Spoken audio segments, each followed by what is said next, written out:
पहली गिलगित बल्तिस्तान में पहली वुमेन बी कीपर्स एसोसिएशन हम लोगों ने बनाई है, जिसका मकसद ये है कि हम जितनी भी ख़वातीन बी कीपर्स हैं ये मिलकर काम करें। बहुत सारे लोग मुझसे ये सवाल करते हैं कि जनाब असली हनी की पहचान क्या है। पहले ये होता था कि मैं कहीं हनी बी देख लूँ तो मुझे डर लगता था, अब मुझे प्यार आता है हनी बी के, क्योंकि अब मुझे पता है कि उसका कितना फ़ायदा है हमारे लिए। मेरा नाम नौशीन बरकत है और मेरा ताल्लुक़ खुंजा से है।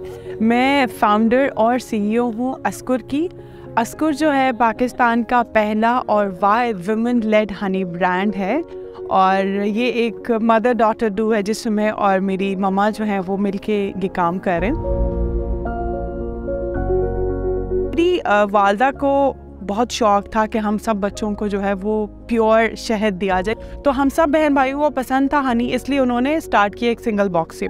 जब उन्होंने शुरू किया तो हम बहन भाई समहाउ चाह रहे थे कि उनकी हेल्प किस तरह की जाए, बट वो हो नहीं रहा था कहीं पे अपनी अपनी मसरूफियात की वजह से। शहद की मक्खियाँ जब हम कोई भी सुनते हैं तो मेरे ख्याल से उनके पास एक बहुत स्केरी से पिक्चर आ रही होती है कि वो डंग मारेंगी और वो लोग फूल जाते हैं, स्वेल हो जाएगा। बिल्कुल ऐसे ही होता है, लेकिन मेरे ख्याल से लोगों को बहुत ज़्यादा इसकी नॉलेज नहीं है। जैसे अगर हम बाहर कंट्रीज़ में देखें तो शहद की जो मक्खी का जो डंग होता है उसको एज अ मेडिसिन लिया जाता है, मतलब उसकी प्रॉपर एक थेरेपी होती है, उसको एपीथेरेपी कहा जाता है। तो फ़नी इंसिडेंट आपसे शेयर करती हूँ। मेरे एक ही भाई है, मेरे उसकी शादी थी और उसकी शादी से पहले मेरी अम्मा ने कहा कि चले हनी का काम करके आ जाते हैं, निपटा के फिर शादी के काम कर लेते हैं। और वो गई और उनको सही काटा और वो सही उनका फेस जो है ना वो सूजा हुआ था। मज़े की बात, मेरी जो वालदा है वो ग्लव्स नहीं पहनती काम करते हुए, उनको वो कहती है मुझे मज़ा नहीं आता। मेरी ममा को पैरों का एक दर्द होता था, वो थोड़ा सा लंगड़ा के ऐसा चलना शुरू किया था, जिसकी वजह से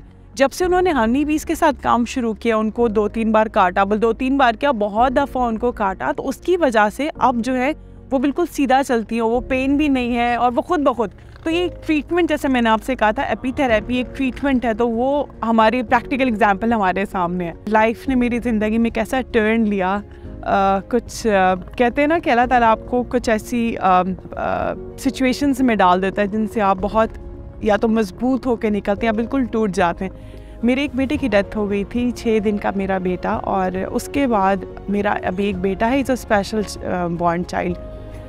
ये दो जो कुछ मेरी ज़िंदगी की मुश्किल तरीन लम्हात थे या कह सकती हूँ वक्त था, जिसमें मैं कभी कभी मुझे लगता था कि अब ज़िंदगी ख़त्म हो गई, अब शायद मैं कुछ कर ना सकूँ, क्योंकि बच्चों के अलावा मुझे कुछ सोच में नहीं आता था।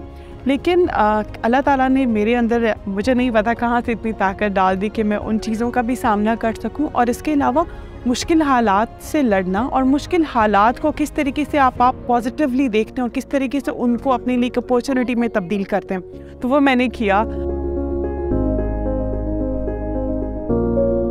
बहुत सारे लोग मुझसे ये सवाल करते हैं कि जनाब असली हनी की पहचान क्या है। बहुत सारे लोग आप फेसबुक पे यूट्यूब पे देखेंगे वो असली पहचान बता रहे होते हैं कि आप उसको माचिस जलाएं तो माचिस जल गई तो असली है, आप किसी अखबार के ऊपर डाल दें अगर वो नीचे ना निकला तो असली है, आप पानी में डाल दें अगर वो नीचे उसका कॉम बन गया तो वो असली है।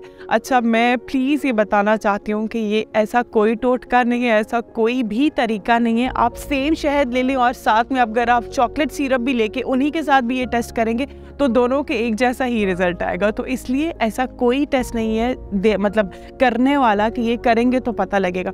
सिर्फ और सिर्फ जो है हनी ऑथेंटिसिटी, उसकी प्योरिटी लैब टेस्ट से ही पता लगती है, और कोई भी तरीका नहीं है। ना धार वाला तरीका है कि अगर धार ना टूटी तो ये शायद असली है, ऐसा कोई भी तरीका नहीं। एक आम आंसर ये है कि जो हनी शहद जम जाए वो शहद असली नहीं होता, बल्कि ऐसी कोई बात नहीं है। ये शहद का जमना जो है वो एक नेचुरल प्रोसेस है, और शहद का जमना से इसका प्योर ना होना इसका कोई भी ताल्लुक़ नहीं है। इससे जो शहद जमता है उसका डिपेंड करता है कि वो किस फ्लावर से लिया गया है, इसके अंदर कितने मिनरल्स हैं। जितने ज़्यादा मिनरल्स होंगे उतना जल्दी जो है वो शहद जल्दी जमेगा। तो जो हर्बल हनी है बेसिकली डिफरेंट हर्ब से लिया गया है, तो ज़रा सी जब सर्दी होती है तो ये जम जाता है। चूँकि इसकी पैकिंग जो है इस बार हुंजा में हुई है और हुंजा में बहुत ठंडी, तो ये बहुत पूरा के पूरा जो है ये जमा हुआ है। बहुत इंटरेस्टिंग बात ये कि गिलगित बल्तिस्तान के डिफरेंट फ्लावर्स के ब्लूम होने का टाइमिंग बिल्कुल डिफरेंट है, तो हम मूव कराते रहते हैं अपने हनी बॉक्सेस को अकॉर्डिंग टू द फ्लावर्स, और मूव भी तब कराते हैं बिल्कुल रात में, क्योंकि रात में जो हनी बीज हैं वो दिन में अपना काम करते हैं और रात में अपने हनी बी बॉक्सेस में वापस आ जाते हैं। तो रात में ही हमारी सारी ट्रैवलिंग होती है और वो मज़े की बात है कि पूरी रात लग जाती है और काम करते करते सुबह हो जाती है, हमें पता ही नहीं लगता बिल्कुल भी, और काम में इतना मसरूफ़ होते हैं। अब पहले ये होता था कि मैं कहीं हनी बी देख लूँ तो मुझे डर लगता था, अब मुझे प्यार आता है हनी बी के, क्योंकि अब मुझे पता है कि उसका कितना फ़ायदा है हमारे लिए। अभी जो हम काम कर रहे हैं वो ये कि हमने अभी पहली गिलगित बल्तिस्तान में पहली वुमेन बी कीपर्स एसोसिएशन हम लोगों ने बनाई है, जिसका मकसद ये है कि हम जितनी भी ख़वातीन बी कीपर्स हैं ये मिलकर काम करें और फिर डिफरेंट प्रोजेक्ट जो है, चाहे वो गवर्नमेंट से, चाहे वो डिफरेंट NGO से, उनके साथ मिलके जो है गिलगित बल्तिस्तान में बी कीपिंग के ऊपर काम किया जाए। इसमें क्योंकि हमारा क्लाइमेटिकल चेंजेस की वजह से डिफॉरेस्टेशन बहुत ज़्यादा हुई है और उसकी वजह से हमारे वहाँ को इन्वायरमेंटली बहुत चेंजेस आए हैं, तो इस पे हम लोग काम करना चाहते हैं कि हम जो बी फ्लोरा है जिससे मक्खियाँ जो हैं हनी बीज हनी बनाती हैं, उन पौधों को हम और उसकी फॉरेस्ट्रेशन करना चाहते हैं, उसको और उगाना चाहते हैं। उससे फ़ायदा ये होगा कि वहाँ जितने भी बी कीपर्स हैं उनकी जो हनी प्रोडक्शन है वो इंशाल्लाह इंक्रीज़ होगी।